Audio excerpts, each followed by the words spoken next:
Hello, everyone, and welcome back to your favorite podcast ever created.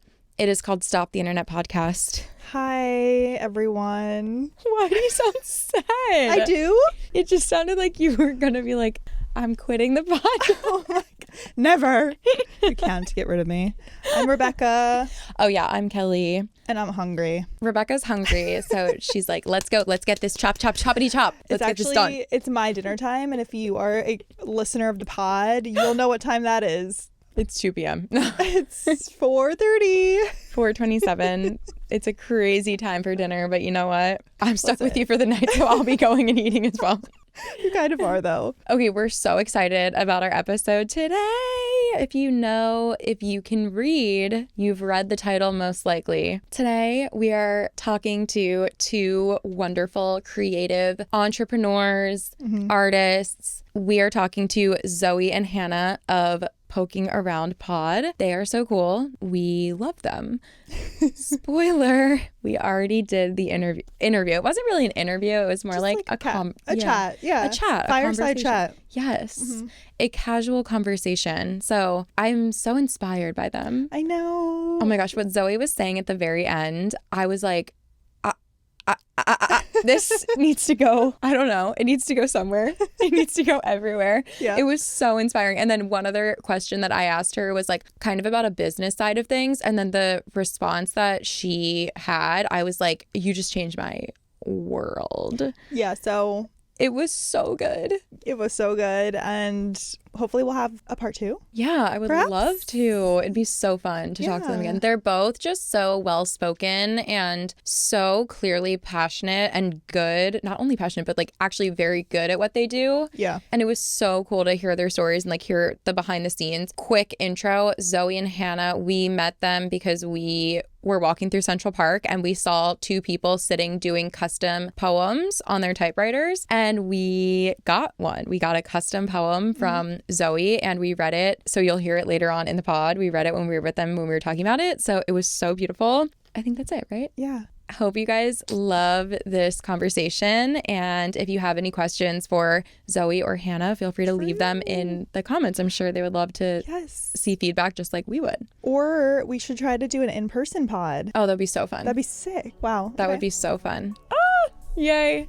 Keep watching. Enjoy. Hello, everyone. We are here with Zoe and Hannah. I'm Kelly. Rebecca. I'm Hannah. And I'm Zoe. And here we are, all of us. We're here. We figured it out. We're so excited that you guys are here. I guess we can give a backstory about how we discovered Zoe and Hannah because we were walking through Central Park a few months ago or a month ago. I forget when that was. Yeah. And we saw Zoe and Hannah doing custom poetry in Central Park and we got a poem from Zoe and it was so cool. And we were like fangirling over you guys and there were other people gathering around behind us. So we didn't want to waste too much of your time. But we walked away and we're like, we could have talked to her for so long. So we're so excited. And we kind of talked about how we introduced ourselves that day. And we kind of talked about how we both have a podcast and kind of do social. And Rebecca's also a writer. So we're so excited to have you guys here. Oh my God, so cool. Yeah, I remember the poem, you wanted a poem about, you were like, okay, we're kind of like going into this new era. Like we're really trying to grow. And I was asking some follow-up questions and you were like, oh, we have this podcast. And I was like, oh, like we have a podcast. And then we had this little moment, which was I sweet. kind of remember hearing this off on the sidelines. Yeah. I was like, someone say podcast? I have a podcast. Yeah. And it's also so cool because it seems like we're like at a similar like level in terms of like how long we've been doing it, like how far we've gotten in our growth, which is just cool to like talk with other people who are at like a similar juncture in their creative process and like wanting to grow it in a similar way.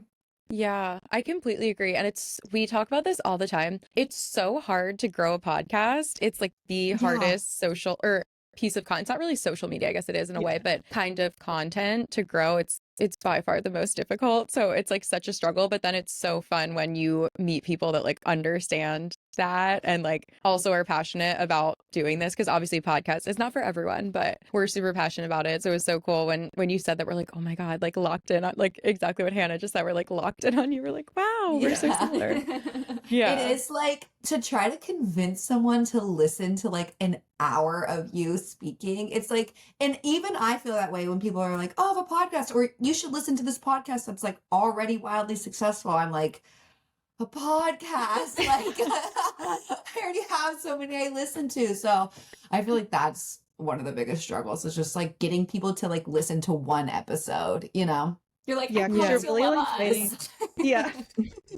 You're really fighting for people's time when already so many podcasts exist who already have like they're backed by an influencer or a brand that people already know. And so it's kind of like, who are you and why should I give you an hour and a half? But like, we're so interesting. I know. I know. It's like, why should I listen to you when there's like This American Life? Like, Yeah. Right. are you guys even in cahoots with NPR? Like, Right. why would I? So do you guys think that what you do in real life and connecting with people when you're doing custom poems on the street, does that or has that helped you grow the podcast at all? Or do you kind of just stick with that like creative avenue when you're doing that and not really talk about the podcast in person with people?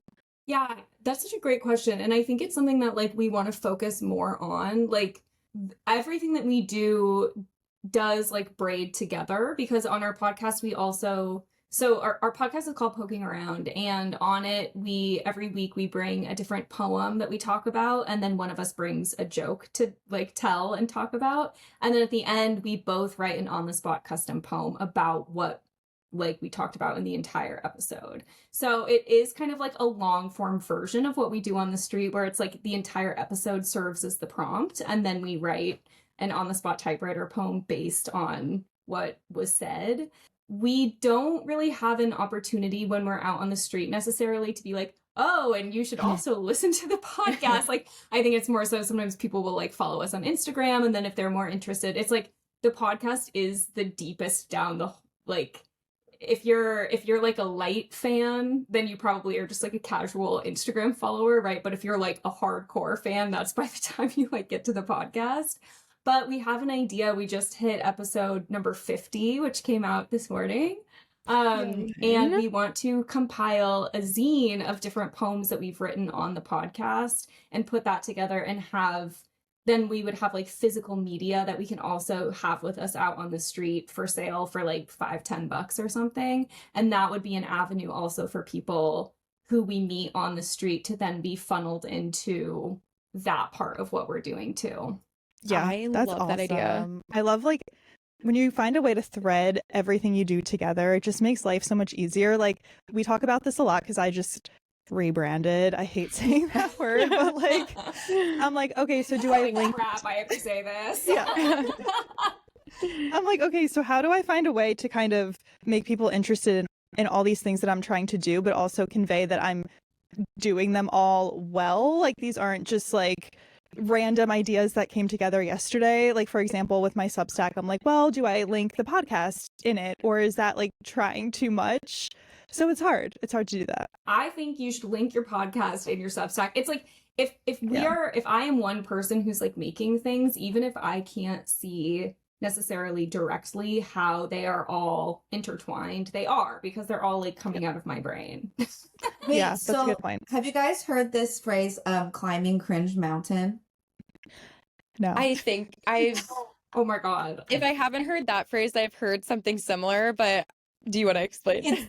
It's like, I'm gonna blow your mind. It's like you have to climb cringe mountain. Like you have to like push through all of this stuff that you maybe feel like embarrassed about or shameful about, or you maybe feel like you're a try hard or whatever. It's like cringy, cringy, cringy, cringy, cringy, but then suddenly like you get to the top of the mountain and you're like, and now I've like circled back to like being cool. Like I had to climb this cringe mountain to like get to this point in my career or like in my dreams or whatever. Like you can't, if you're not willing to climb cringe mountain, then like you're not going to get to where you're going, you know?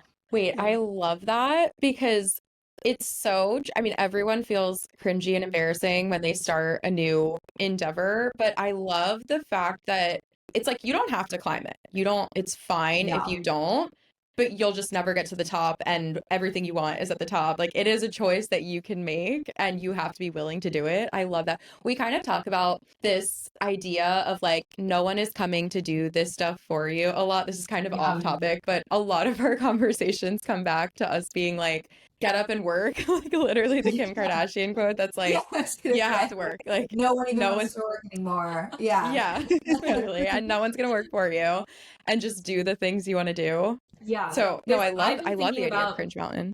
I've been thinking about this a lot all week because I've like I mean I've been climbing Cringe Mountain, but I've like recommitted myself in honestly the last like week to being like, especially on social media, being like, I'm just gonna like show up and I'm gonna be cringing at myself, but like this is the way to get from here to there.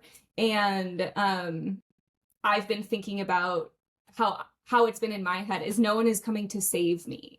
Like no one's gonna swoop in and be like, oh, like Here's a book deal. Exactly. It's Yeah. like Mhm. I Yeah. have to like make it happen. Like it's things aren't just gonna happen to me. I have to like put myself out there and it's gonna be uncomfortable and it's gonna feel weird, but that's like the way that you earn your success is by like being cringy basically. Yeah, absolutely. And I feel like people, it's that idea of like an overnight success takes 10 years. Like Yeah. they're one day it's just going to click and everyone's going to be like, oh, she's so lucky, or it's so cool that they just found her and did that. And it's like, well, it's a little more than just that. A lot more went into Yeah. it.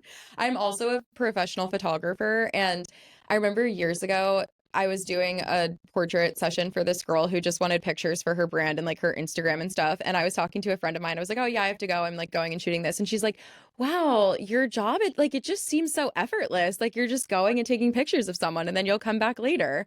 And I was like, that's so funny that you say that, because it's like the amount of sleepless nights that it's like, no one's booking me. This website sucks. Like I hate all this. How do people find me? And it's such a struggle. And then it's like, you book one job and it's like it's effortless and that's what, and it's never Yeah. going to change. Like people are always going to think that, but I feel like I've grown to be like fine with that. You know, I feel like I'm very close to the top of Cringe Mountain, maybe not to reach like every dream I have, but I'm past the level of caring what people think about my Right, every like, move. you're not cringing anymore. If you're like, Yes. yeah, Yeah. like Yeah. I'm climbing. Yes. Although, you know, sometimes the wind will blow Yeah. and it'll blow like leaves of that up to where I am. So it definitely crosses my mind. But for the most part, I'm like, honestly, everyone's cringe. But also, no one is. Like, it's so funny too that Zoe, that you said that, because I was looking at your TikTok the other day and I was like, oh my God, these videos are so good. Like, no one would ever be like, what is she doing? Like, if you're consistent and doing something that you're passionate about, people aren't, I mean, maybe some people are, but for the most part, are people really clicking onto like a very on brand TikTok account and being like, weird?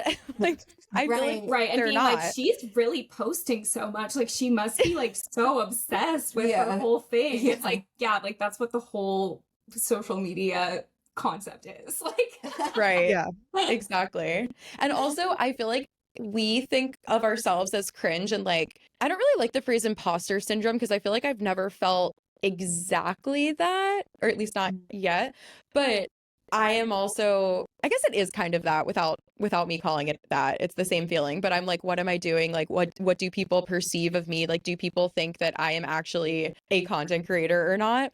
And I remember, I don't know what the video was about, but I said something controversial in a TikTok and people were arguing in the comments, and someone was like commenting at someone else, like, I think what this creator meant is blah, blah, blah. And I was like, oh, okay. And it was actually like a hate comment to me. Like they were insulting me, but they were like, this creator. And I was like, you know what? I'll take this Thanks. creator. Like, okay, let's You're go. like, I'm a creator. Yeah. Okay. I was like, okay, you can insult me, but like throw that little word in there. I'm like, I'll take it as a compliment. I love that. So we had so many questions about the custom poetry. Is it okay if we oh my God, get yeah. into Fuck that? off. Okay. Do you guys want to just give us a background about how it started and how it started for you and how you got the idea, and give people who've never heard of this a little background on what this is? Totally. Yeah. So I've been doing like versions of this since 2018. And I first got into it because I inherited my great grandfather's typewriter. And I had basically, my mom found it in my grandparents' basement and like did all this work cleaning it up and then like gifted it to me because I had been obsessed with using it when I was a kid. And I just kind of started out writing little poems and things for friends and family. I got it like right before Christmas. So I was like, oh, this would be a really easy way to give free, thoughtful Christmas gifts to everyone in my life. And I was posting some of them on my Instagram, and more people were like responding and being like, oh, can you make me this? And it got to a point where I was like, oh, I think that maybe this is a business. Like there seems to be demand, which I was really surprised by, for poems for other people. So I started a business doing it in late 2018. And originally I was not doing it on the spot. I was selling like pre-made typewritten products at like farmers markets and night markets and that kind of thing. And then I was doing that for 3 years, kind of like as a side hustle to journalism. And then the pandemic happened and like my journalism career kind of collapsed in on itself. And I moved to New York City to be closer to my friends, one of whom was Hannah. And I started busking on the street in early 2021. And that just meant like I started taking my typewriter out and challenging myself to see like, can I do this thing that I've been doing, but like on the spot, impromptu? And I am by no means the originator of this art form. I have no idea who is. I've like tried to look up if there's someone who is like, oh, I'm the first person who was like on a typewriter writing custom poems for people. But my sense is that it's been around for like quite a while, whether that was with a typewriter or, you know, it's like an ancient art form of people writing poems for other people, especially on the street where things are accessible.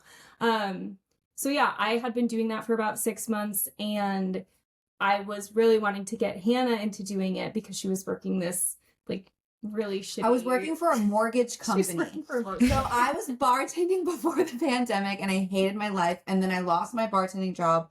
And then I was on unemployment until like the very last second you can be on it. And then I got hired at this like random ass mortgage company. I had seriously no idea what I was doing every day. I was like, I don't even know what you guys are talking about. And then Zoe like kind of met someone who like, you know, kind of like pushed her to go out on the street and write the poems. Yeah, I feel like it's kind of like a grandfathering in. Like a poet comes up to you, they're like, you should do this. And then like she said it to me and I was like, I'm so scared and I can't and I don't think I can do that.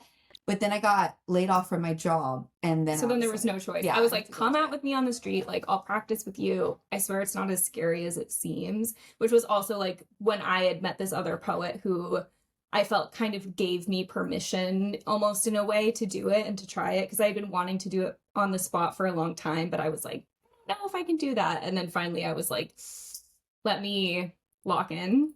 So then Hannah came out with me, I think it was right at the beginning of 2022, for the first time. And yeah, we also work like events and all sorts of stuff. We go to people's weddings, corporate events, like brand activations. So, but all of that started originally on the street busking, like you guys experienced, just by donation for strangers. So yeah, and that's what the podcast came out of too, is we do this professionally. And then we were also like, oh, we're also funny to each other. Like we're always making each other laugh. And we were like, poetry and comedy has a lot in common in the fact that they're both like observational media or like observational art forms. And so we kind of wanted to make something that was marrying those two things because we hadn't seen them that often like put together in the same conversation. Wow, that's so interesting. I feel like I have so many questions just from what you said. Like, you can go first. I do too. I guess like from when you started, has it gotten easier? Or is it kind of like a peaks and valleys thing where it's like, it depends on the prompt you're given in that moment, whether or not you're stumped versus like super inspired? It so depends. Like Usually it's pretty easy at this point, honestly. Like just the practice of it. It's like Yeah. if you start like thinking in that mindset. But once in a while there'll be a prompt that just like really stumps you. Like I remember one day on two separate occasions, like two different people came up to me and asked for a poem about their 12-year-old girls volleyball team. And I was like, Oh. okay, like or I like feel once bad in a for laughing. while. I know. I'm like, what am I supposed to You're say like, about this? I'm like, bump set spike. no, bump yeah, set I'm spike. making the stupidest, stupidest metaphors you could possibly imagine. Or like sometimes, like, especially usually a man, no offense to men, but like, will be like, oh, like I want a poem about the Knicks, and you're like, okay, Yeah, that is hard. like.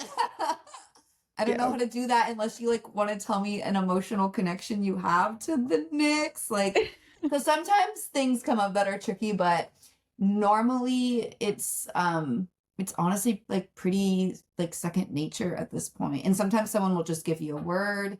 I find when I'm just given a word, I'll like kind of project my own self or creativity or whatever onto it. And then sometimes people will get like super, super specific with their prompts, and then the poem becomes like hyper specific to that to the context of that conversation.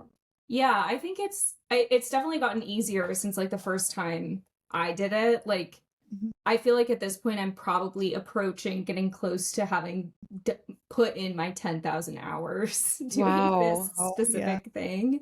So yeah, it does feel like most of the time I'm just kind of riffing, flow state. I think that the negative side of that potentially is the fact that like a lot of prompts often are similar kinds of things because people are experiencing similar kind of things. Like we're all very connected. That's one thing that this has taught me. But I think that often when I'm doing something on the spot, I think I usually write things that are like good. I think it's rare that I write something that I'm like genuinely really surprised by. But sometimes that does come out. Like I've written so many poems about New York at this point, like for tourists, and I have like my old hat tricks and my words that work and my ideas that work. And then every so often I'll be writing one and like an entirely new idea will emerge. And that is when I feel like it's really exciting and like super creatively interesting and expansive, which is not every poem that we write. And I think part of the process also is allowing yourself to be out there and be like, I'm just going to trust my instinct and trust that what I'm doing is most of the time going to be like good enough. And that also requires a lot of comfort in like, I feel like when I started doing this, part of my ego had to like go over to the side and like have a timeout, because one of the things that was preventing me from doing it for so long is that I'm such a perfectionist and I want everything that I do to be like the perfect best thing. And when you're doing this kind of, spontaneous thinking and like collaboration basically with strangers, there's no space for perfection, which also opens a really interesting world of possibility. Yeah, but no, I totally relate to the perfectionist piece, but I feel like that makes you a better writer ultimately when you're kind of forced to be in that flow state, because that's something when we walked away, I was like, I feel like my idea of flow, it's like so specific. Like I have to be AirPods in, this playlist has to be on, like no one bother me. And what you guys are doing is the total opposite of that. So I just really admire it, because I'm like, well, that's just really cool that in the moment you're just like, okay, I have to do this thing. Like this person is waiting. What kind of writing do you do? So primarily copywriting for different brands. And then the Substack thing is new, but I've always been freelance writing on the side. In college, I did a lot of that and then got away from it once I got into marketing because that took up so much time. But trying to get back into the freelance game, because I do miss long form writing, especially when it's more personal, more of a story, because copywriting, it's very quippy and short. So, but I like both. Do you like essays or like on your Substack? Yeah, I'm gonna like subscribe. my Substack is. Oh my god, thanks. It's called Don't Copy Me. I'm also on Substack, so we should co-subscribe. Oh my god, yes, absolutely. We'll all plug our Substacks at the end. Yeah. Like, don't worry, there will be space to talk about your Substack. No, I'm obsessed with Substack. I think it's so cool to just be like free forming all these random thoughts. But it is hard because I'm like, same thing we were talking about earlier with the podcast. I'm like, how do I make someone be interested in my life? Like, it's really just my thoughts, what I'm doing day to day, like what I'm feeling. So I'm like, okay, it's mostly friends and family right now, but we'll see what happens. Yeah, it's hard to grow on there too. You're like, the amount that someone would have to be so obsessed with me actually to like read my essay. Yeah. Yeah, but it's sometimes people are. Yeah. Yeah. And it's cool too that it's personal. Like I've been reading Rebecca's recently, and as I'm reading it, it's one, I just think it's so good. The writing is just very good. And also, I love that it's so casual at times. Like obviously there's times where you've been more serious or like deeper about something, but Yeah. I love the casual stuff because we were just talking about this on a recent episode. Sometimes you just want something that's light and conversational and doesn't teach you something and doesn't like dig deep into like the deepest part of your heart. Like I just want to read about an experience you had walking on the street last week. Like it's not that deep. And I feel like Substack is such a good place for that because you can have both and you can find both so easily. And like whatever you're in the mood to read, it's there. Yeah, that's a good point. Yeah, I really like yours. Not to that like walking down the street and just well, the walking down the street and just like wanting to just read about that and not have it be too like evocative or whatever reminds me of like I love just like watching people do their makeup on TikTok or just like watching them do their like little day in my life where it's just like seriously nothing happens the whole video, but it's like so it's just like comforting.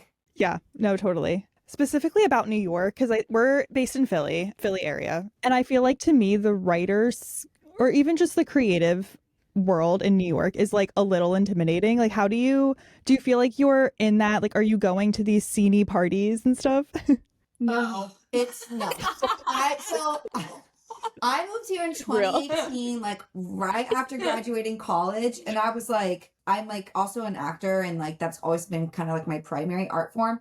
Yeah. And when I moved to New York, I was like, oh my God, I'm so scared. Like, I went from feeling like big fish, small pond at like our tiny liberal arts school to like a seriously like speck of dust in the sea.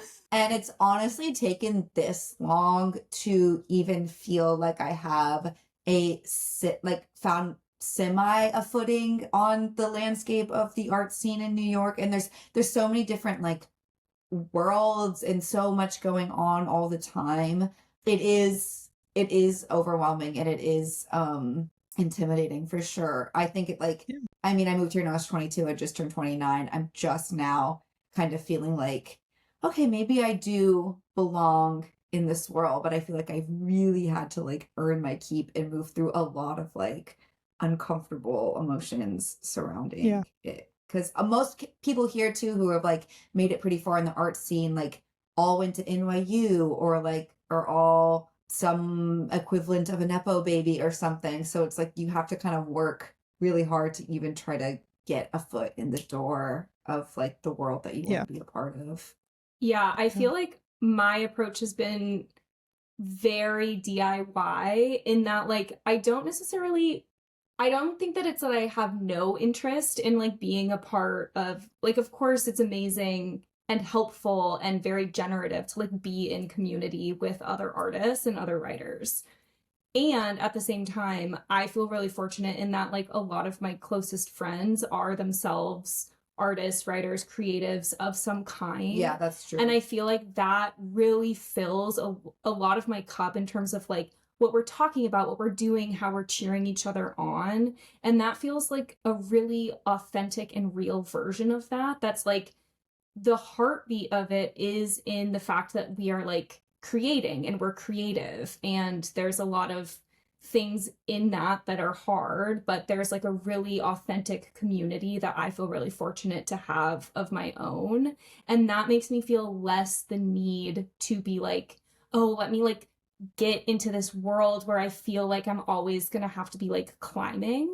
And I've also like since I've moved here have like made new friends with people who are like in different scenes that I'm like part of the community but not like in the center of, like more on the fringes of, where it's like I know these people and I know what they're doing and I like respect them and I think they're cool. and also like let me at the same time be in my lane and like believe in what I'm doing and not necessarily have to feel the need or validation of like the cool kids essentially to like give me the stamp of approval and tell me that like good job, like you can come be in our group. I wonder if we have a difference there too, because like I'm so wanting to like be more involved in acting, and you kind of do need like that community of people to like know you, you know? Yeah. Like it's so collaborative and like it's so hard to get into the door. So yeah, I feel like because writing is like such a often solo exercise, like I have found community in New York of other writers, but it's like I think that the writers themselves, if it's not like journalism or like that kind of world, the people who are the poets, the creative writers, the essayists, are like I think less generally, and maybe I'm wrong about this, but like in that scene anyways, because they're like at home by themselves, like writing in their journals. Yeah.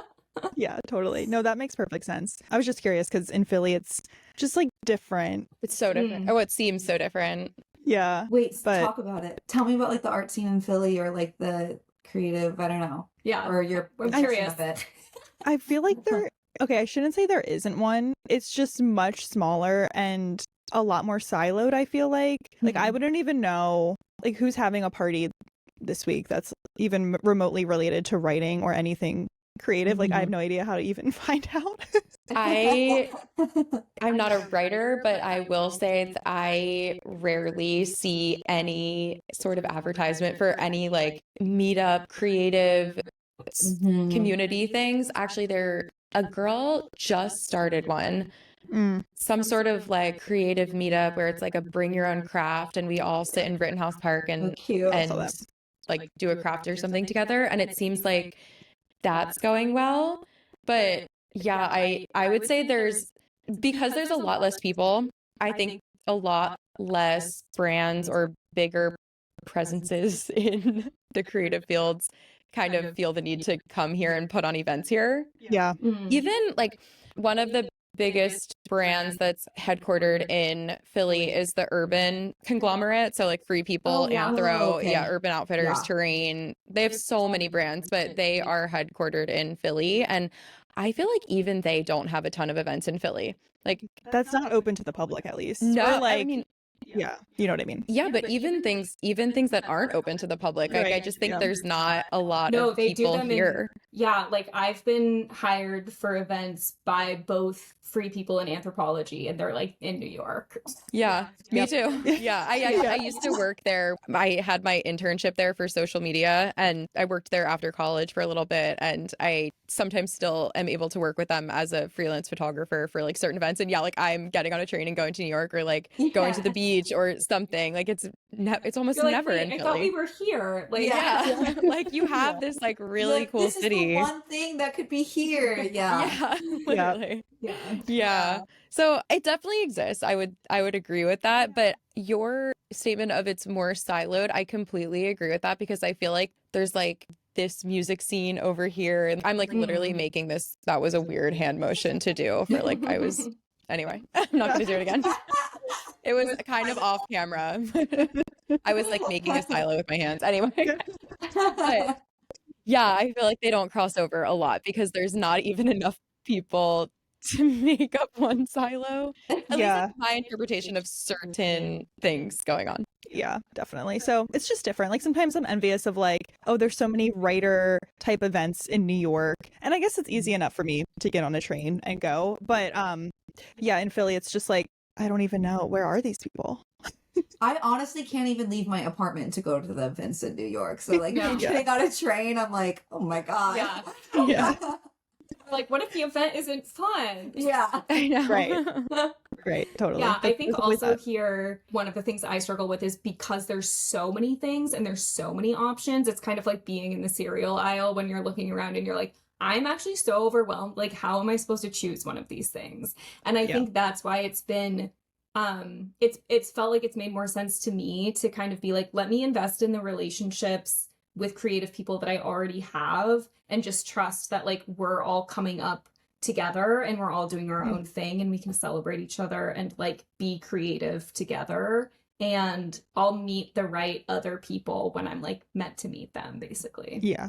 No, that's such a good point. Like investing in your own little community in your own corner. That's Yeah. always good. I had a question when you were talking about how many poems you're writing on the street, and like you kind of have somewhat of a formula, but then sometimes something new, like for example, about New York will hit you and you're like, wow. Do you ever feel like, okay, how do I put this? I'm interested in it from like a copyright perspective because you have this perspective zine coming in. Obviously, everything that you say on your podcast is your IP, like you own it, it's your copyright. And then you're going to possibly produce this zine, which obviously you completely own that and you own the copyright of it. Do you ever feel like you should be keeping a copy of these poems that you're making on the street because you're like, wait, this is kind of good and I'm just giving this to you for $20 or like however much you want to donate to you or they want to donate to you? Do you ever feel like you miss the poem that you just gave to this person on the street and you're like, damn, I wish I had a copy of that for myself, or like that is worth more, this might come off wrong, but like that is worth more than what that person donated to me? Or do you ever think about it like that? Or is it more just like, this is art that just happens over here and I create it over here and it's something complete, like for business over here, for busking over here, and it's different? So I'd say we both like try to take pictures of poems like that we write if we want to remember. I mean, sometimes I will if I'm just like, there's just one line in this poem that I want to hold on to.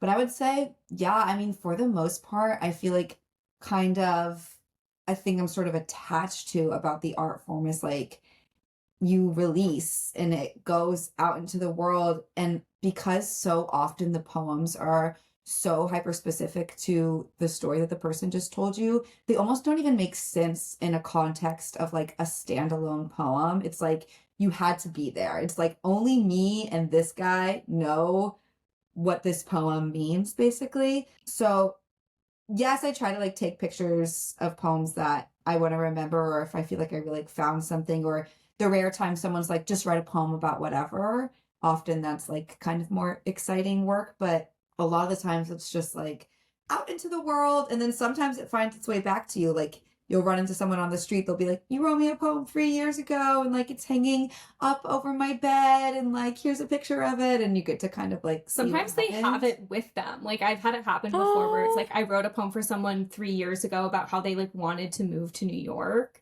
and then they moved. And then they like come and find me again years later and they're like, you wrote me this poem. They're like, I carry it with me. And it's like so sweet. So cute. That's so cute. So cute about their poems. Like, oh my God, it's so it cute. It never fails to like shock and delight me the way that like people want poems. Like in a way more mainstream way than you might expect poetry to. Like I kind of thought when I first started doing this, I was like, wait, what am I thinking doing this? Like poetry, like who even cares? Like, isn't it like a dead art form? It's like, no, everyone is like, oh, a poem. Are you kidding me? Like, I'm so excited. But yeah, I have a similar, I would say like 99.8% of the poems I write for other people on the street and at events are like gone with the wind. Like I never see them again. And like when I first started doing it, I would take a picture of every single one. And then I kind of was thinking and being like, there's something about documenting all of them that feels like it's missing the point of what this is. Like the point is that I am writing a poem for you and it's yours. It belongs to you. And you know, maybe not in like an overarching like copyright sense. Like if that person took it and like published that poem in a book, like would it be plagiarism? Like, yeah. But it's also kind of like in a spiritual sense, it's for them. It's for theirs. them. Like they purchased it and it belongs to them. And there's something really special about just being like, I don't even know what I've been saying. Like, but it's in thousands of people's houses, like on their fridges. And also there's something about it too of trusting that like if something came out of me, out of my mind, it could come again. Like it's kind of letting go of the scarcity of being like, oh, I wrote that brilliant thing. it's like this is all just a practice in like getting closer and closer to being able to write better and better things. And so just because this one went away, it helps to hone my skills of like when I'm writing poems that I want to have like published in a book, like it's all coming from the same thing and there's plenty of it. And so there's enough to give away, basically. Wow. Yeah. Okay, Wow. that was I love very that. inspiring. Yeah. That was I also think that's a good metaphor for many things in life or many forms of creativity or art. That was wow. That was a great answer. Yeah. I don't know if you're Taylor Swift fans, but I think she said something Yes. like this where she was Wait, you like are? Okay. amazing. I We're in respect good it a little company. bit. Yeah. But She was like people often come up to me like in New York and think at first glance that I'm Taylor Swift. Like someone once asked me for her autograph and I was oh like, my god. no. Like She's like, I'm on the subway. Do you think that Taylor Swift, the billionaire pop Right. star, is going to be on the C train? Like, I'm 5'5". Like, Yeah. Yeah. That's so funny. That is Okay, so what were funny. you saying? I think she did an interview where she was like, I can't be mad that people interpret my writing a certain way because once they listen to it, it's like not mine anymore. She said something Yeah. along those lines. And I feel like what you're saying is kind of similar. Like it's now your art. yeah, exactly. And that's it's the same with like directors like for theater performances. Like the whole thing is like it's like the director's thing, they're the big creative mastermind behind it, but it's like the second opening night goes up, like they sit all the way in the back seat and it's like there's like a moment of like this is not mine anymore. Now it is like completely the players on stage. Like my hands are completely off of it from this point on. Yeah. And also And like it's the audience. it belongs to the audience. Yeah. And it's the same thing with writing. I think like you can do what you can and then you put it out there and then it's like from here on out it belongs to the reader. It belongs to whoever is consuming the art that I'm making. And so yeah, I feel like we have a kind of rare opportunity to actually really be in constant practice of that. Also, I'll say like I've taken lots of photos of the poems. Like if I'm like, oh, I remember that. I've never once in my No. life gone back and reread them. Yeah, that's a good point. It Yeah. honestly just clogs up my camera roll like so much. Yeah. Wow, that's so interesting. Zoe, what you were saying about how you were like, wait, do people want poems? Like, I don't know why. Maybe it's because we are so overwhelmed with like the casual content that I was talking about earlier. Yeah. That when you receive something that's deeper and especially like written for you about something that is meaningful to you or that you're caring about in this moment, it is so I don't know. It's shocking, honestly. Like when we read the poem, also we have it hanging in the studio. I kind of want to read it just because I want. Yeah, you guys should it- read it. Yeah. Should I? Okay, Yeah. I'll grab it off the wall. Yeah, when we read it, my jaw is on the floor. Like it was so beautiful. And it's just shocking, one, that you just came up with that on your own. And I don't know. Yeah, I don't know why. It just like it hits different. That's like the dumbest, like least poetic way to say that. But I think what I always think that it is that it's like half the poem and it's half the opportunity to have like an actual interaction with a stranger that is like vulnerable and open. I feel like the more we get into like the digital world and the more we get also divided politically intentionally by the people who are in charge, it's like we are getting farther and farther away from each other and more unlikely to engage with strangers because we're being made to feel like afraid of each other, very different from each other, when actually in reality, like most people are very similar with like slight alterations and like there are things that all of us can agree on and like are co-experiencing as part of like the human condition. And so I feel like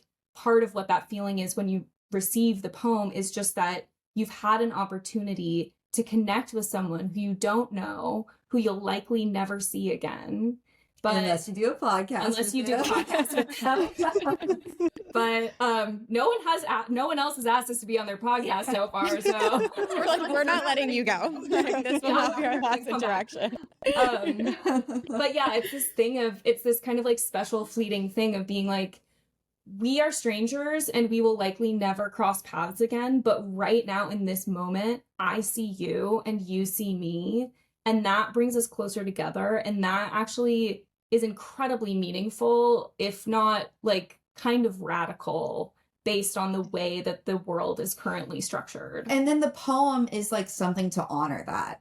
And like that's why it hits so hard, because it's like, oh, this is like proof, a receipt, a translation of like what happened between us and like what we shared in this like moment. And that's like, it's like so much less about the poem. It's so much more about like listening and like being listened to. And like when you give someone their poem and it hits really hard, I feel like it's so often because they're just like, oh my God, I just felt really heard by this stranger. Yeah. And not that And like, they wrote this amazing poem, but that like they hurt me. Yeah, like they can put what you feel into words. Mm-hmm. Yeah. On that note, Oh, should I read it? Okay. Has tape on the back from We're gone. being on the wall. I'm scared. I'm like, I know. what did I say? Yeah. I have no idea. Oh, it'll bring a tear to your eye. At least it did for us. So our prompt was, we were talking about manifesting a dream life that is like bigger than you can put into words, because you don't even really understand the greatness of your dreams, and they're ever changing and ever growing. Okay. Wow, I feel like I need to read this really well. And we are free creatures destined for the sky wide. Winged we are, always in state of such tender expansion, of reaching sweet towards all horizons. We breathe deep, our wonder. We savor what we now hold, and all one day will hold. If we dream it and sketch it and ask for its shape, then we can create it all. obsessed. Like what? It was so beautiful. Love. I love it. Like, and then the fact that you ended it with all, like, I love that. Yeah. wow, it's so good. Thank you.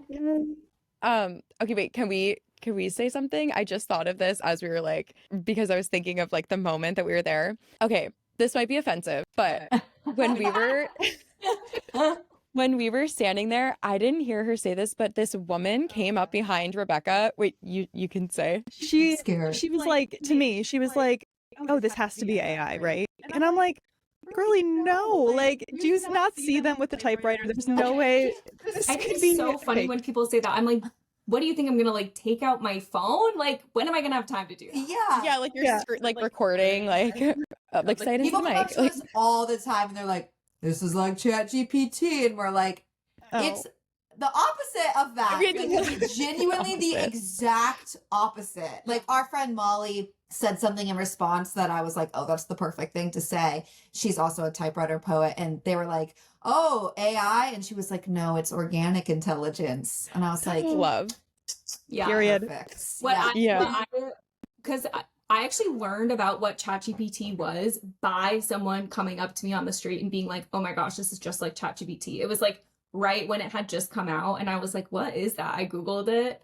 And then that whole spring, like right after ChatGPT had been released, people were saying that to me. It was like every other person said that to me. And I was initially feeling really annoyed and insulted. I was like, that does feel for some reason kind of offensive to me. And it is because it feels reductive to the actual thing that I am there in this very present, tactile, human way. But then I also realized a lot of the time when people say something to us on the street that feels a little bit off, or like it's like, oh, that feels like Rude. a rude thing to say, I realize that most of the time they're not trying to be rude. They're just trying to draw a connection with what you're doing to something that they do understand. And so they say, it's like, oh, they know about ChatGPT. They don't really understand what you're doing. So they're just trying to like figure out what's going on. It's just so funny because it's like, you know about ChatGPT, but you don't know about a girl typewriter, writing a yeah. poem. Like, what are you talking about? It's like, okay, first of all, which one of these is real? Like, Right. Yeah. Well, one time this guy came up to me and he was like, I'm gonna like give you these 3 phrases and I'm gonna tell them to you and I'm gonna put them into ChatGPT and you're gonna write a poem and ChatGPT is gonna write a poem and we're gonna see which one is better. And I was like, okay, bet. And then he gave me the phrases. I wrote, oh my God, I honestly do wish I had a picture of this poem and also a picture of the Chat GPT poem. But Chat GPT just wrote this like kind of like sonnet like couplet rhyming sort of flowery thing. And I wrote something awesome. I don't remember what it was, but I was Yeah. like, the way I nailed that, and he was like, I have my wife on the phone and she agrees that yours is better. And I was like, yeah, because a computer, like a computer's poem is never going to be better than like a human's poem. Like the best poem from No. a computer, I think, is going to be less interesting than the worst poem from a human. Well, and that's not Right. even to get into the fact that like the only reason like the poems that ChatGPT is writing are getting better because it's being illegally trained on writers' copyrighted work that they haven't consented to sharing with ChatGPT. So like what ChatGPT is doing is copying the human and copying the artist in a way that is like not legal, like is bordering on plagiarism. And so it's like, it also is like, yeah, the poems themselves are technically getting better, but wouldn't you always want to go directly to the source? It's not Yeah, like Yeah. you're training it. Like it's good. Yeah, It's getting better because exactly. you are getting better, and then it's Exactly. copying everything you're saying. And you, in addition to every other poet that's putting their work Yeah. on the internet in Like some way. art, what's so interesting about art is it's a reflection of like the person who made it. And if a person didn't make it, then like it can be beautiful to the blind eye or like sound nice or be like have interesting things in it, but it's like at the heart of it, it's just not that interesting. Yeah. Because it just didn't come from a human. It ends up ultimately being hollow, which is what I tell people when like people have also asked me like, oh, are you worried about ChatGPT basically like taking your job? And because it like does the same thing or but for free, like, oh, we have to pay you. And the thing is, what I have said to people who ask that is it's like, I write poems. If you want to ask ChatGPT to write you a poem about your mother who died yesterday, you can. And you can tell ChatGPT about your mother, and maybe it will actually even write you a beautiful poem. But that experience will probably feel very different from talking to another human person and telling them about your mother and having that human real-time connection with them and then receiving the thing that they make, which is also going to be impacted by like how they feel about their mother and how they feel about death and how they process their own grief. And it's like the feeling that you walk away from that interaction with is going to be very different from sitting alone in your house and typing some words into ChatGPT and then ChatGPT typing some words back to you. And the feeling part of it is actually what matters. And that's like the heartbeat of what poetry is. So I tell them, no, I'm not afraid of ChatGPT taking my job. Yeah, I completely agree with that. And like, I have used ChatGPT. I use it for like simple little things. Like, we went to France. I'm like, make an itinerary based on these things. Like, Oh my okay, God, brilliant. Yeah. yeah, there are That's definitely what it's benefits for. to That's it. what it's Yeah, Yeah. yeah. But kind of what Hannah was getting at about how you don't care about like a robot, you care about humans. When there's talks of like entertainment or like AI influencer, like AI movie with actors, like I can't stress enough how I would never watch that. And like maybe in 50 years when things change, like maybe I'll change my mind, but right now AI influencer, I block immediately. Like I can't explain how much I do not care about any of that and how I would not see a movie that is just AI and like it's like animation or like if someone animated it, I'm there. Completely AI, do not care whatsoever at all. Yeah. I think what's sad about it is that there's so many things like real world menial tasks that it would be very helpful for us to have the robots complete. Like being like, can you just make me a quick itinerary? Can you make me a grocery shopping list? That kind of thing.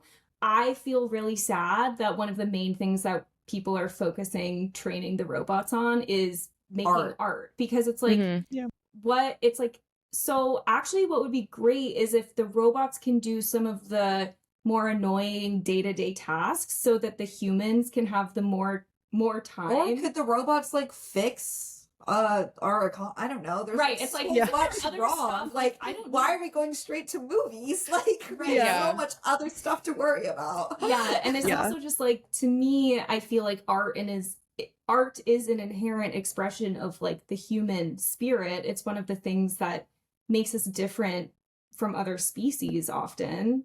And so it's like, why are we screwing over artists by training ChatGPT on all of the poets' work? Like, why don't we let the poets be poet? Isn't that something that is at its core human?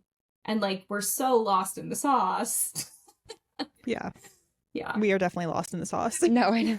It's yeah, completely We've agree gotten with really all that. confused. We're like, what if the robots can be artists so we can all work harder at our marketing jobs? Yeah. No, Right. Yeah, it's like, Exactly. I know. It's insane. It's actually crazy. But I do think people are starting to catch on to that, at least in like some of the conversation I've seen online. I do think people are starting to be like, okay, let's use it to scan like x-rays of someone and make sure that it can just do a double take after the doctor looks over at. It's that is what it should be used for, or the coding, or like, technical stuff. yes, make Yeah. our website better. Like double check the coders' work. I don't know, but Yeah. yeah, why are help we us like, cure cancer? Like, Yeah, come help on. us cure Yeah. cancer. yeah, Yeah.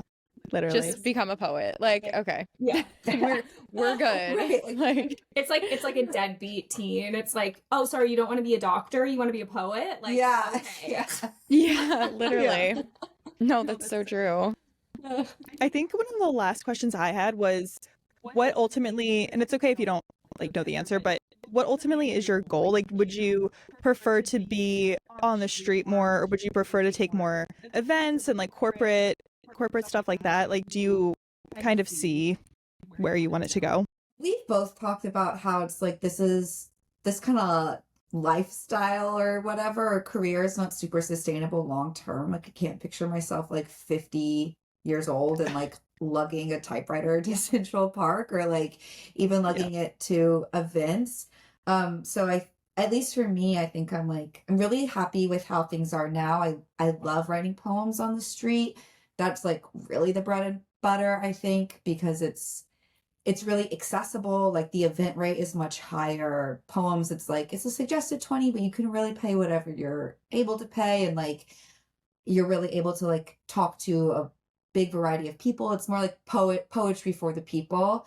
The events are great too, just as far as like financing goes, but I think for me personally, it's like as far as my writing career, I would like to move it more in the direction of like getting published, or like having a way to sustain income that's not just like, like lugging out to the park every day. Yeah.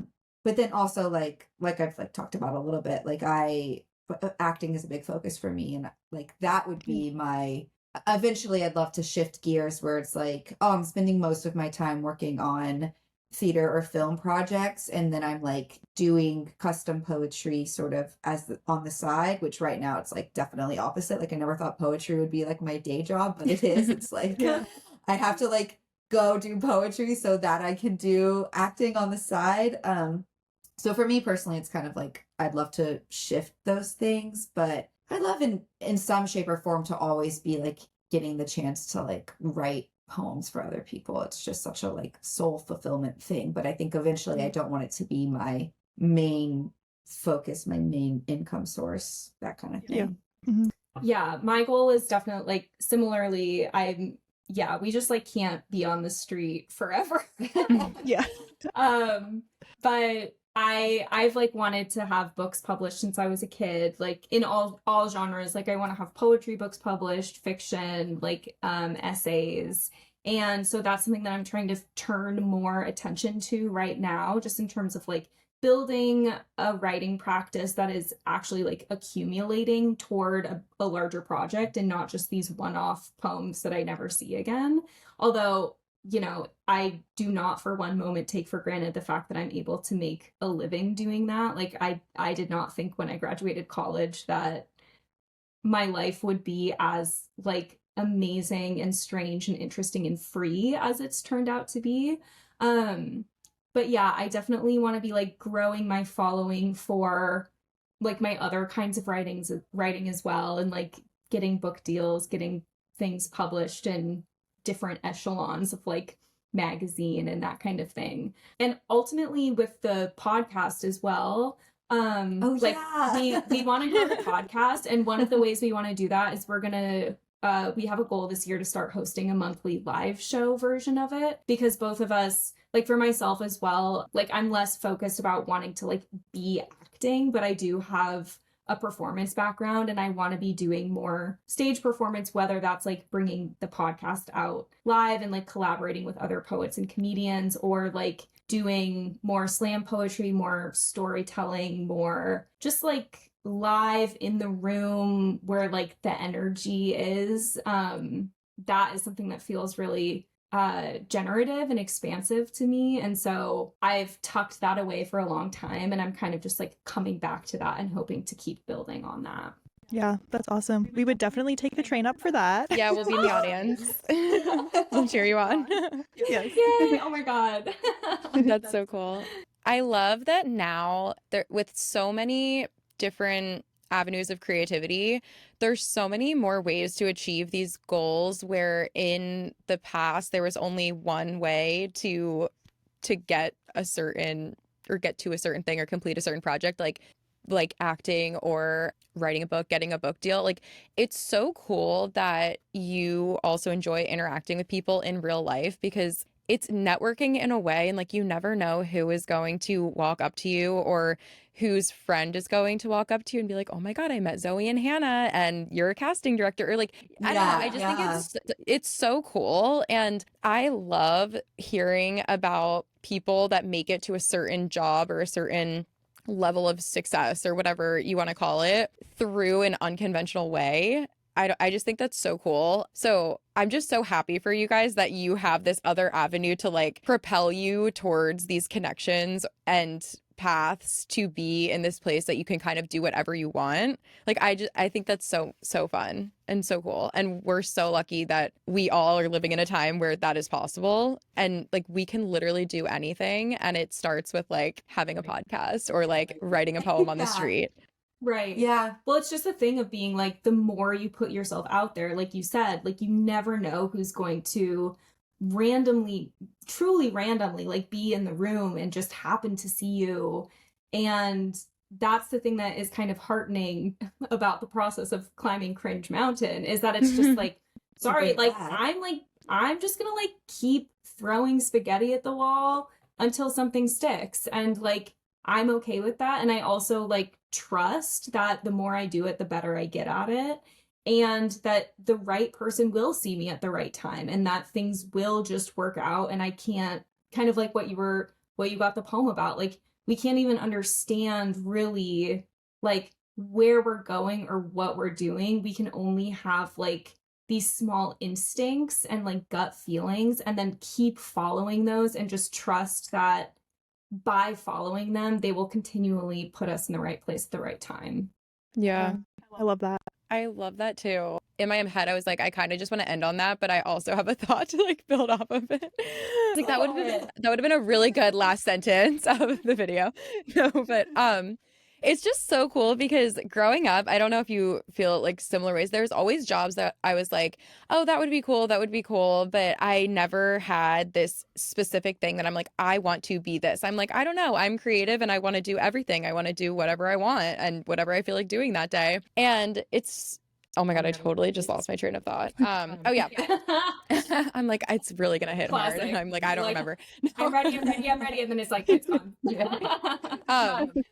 What I was gonna say is, there are so many things that don't exist yet, and maybe what we're meant for like doesn't even exist yet. And think about when you guys were in school, if someone was like, what do you want to be? Like, no one would ever say, I want to write live poems in Central Park, and that's going to be my job, and people are going to love it, and it's going to change people, and it's going to make them appreciate art more. Like, that just didn't exist then, but now it does. And it's so cool to think about like where this path will lead you to another thing that doesn't exist yet, but maybe you're meant for that as well in a few years from now. And it's just really cool to think like that. And I feel like it inspires me. And when I'll speak for myself, when I'm feeling like scared or stuck, like, it's just cool to remember that there are endless paths and there's more being created constantly. And it's heartening. I'll use Zoe's term. Okay, wait, just one last thing. So I babysit this little girl part-time, and then like our friend Molly, who I've mentioned, who's also a typewriter poet, babysits her like also. And so she's like 7. She knows all about typewriter poetry because both of her babysitters do it. And like a year or so ago, she was like, when I grow up, I want to be a part-time doctor, part-time waitress, part-time typewriter poet. And I was like, oh, That's So so cute. And you can. Oh. You can, and girl. yeah. She's like, I'm gonna be doing that gig economy. Yeah. I was like, a part-time doctor, girl. Right. That's so sweet. It's giving Yeah. Barbie, honestly. Yeah, That's it so- is getting Barbie. Yeah. She can be anything. That's so cute. Wait, I love that now kids are like, I'm being a part-time something. Like it's I know. becoming, They're I didn't like, know that because this I know. is the normal. Yeah. Yeah. Like I don't have any kids in my life basically, so I rarely Yeah. talk to children. So I didn't even know that that's like kids are now perceiving that you can be more than one thing, just part-time. Yeah. Like I Oh, love you're so that. right. That's so sweet. Yeah. That's so cute. Yeah. And it's also so cute that 2 out of the 3 things that she wants to do are what you do now. Like Yeah. she yeah. clearly looks up to you. Like that's so cute. I know. It's so cute. Oh, I love her. that. Well, this was awesome. I know. It was so Yeah, fun. thank you so much for Yeah. having us. Thank you. You guys were great. And we're so honored. We were so happy when your email came in. Yeah. Yay! Oh, yay. That makes me so happy. Well, thank you for coming and spending time talking to us. Maybe we can do it again sometime. And if you guys are ever doing anything live, well, we follow you, but feel free to tell us and we will be there to support if we can, because that would be so cool. Okay, beautiful. Thank you. Yeah. Well, hopefully we'll talk to you guys soon. Yes. Yay. Okay. Have a great Awesome. day. Thank you guys. Bye. Thank you.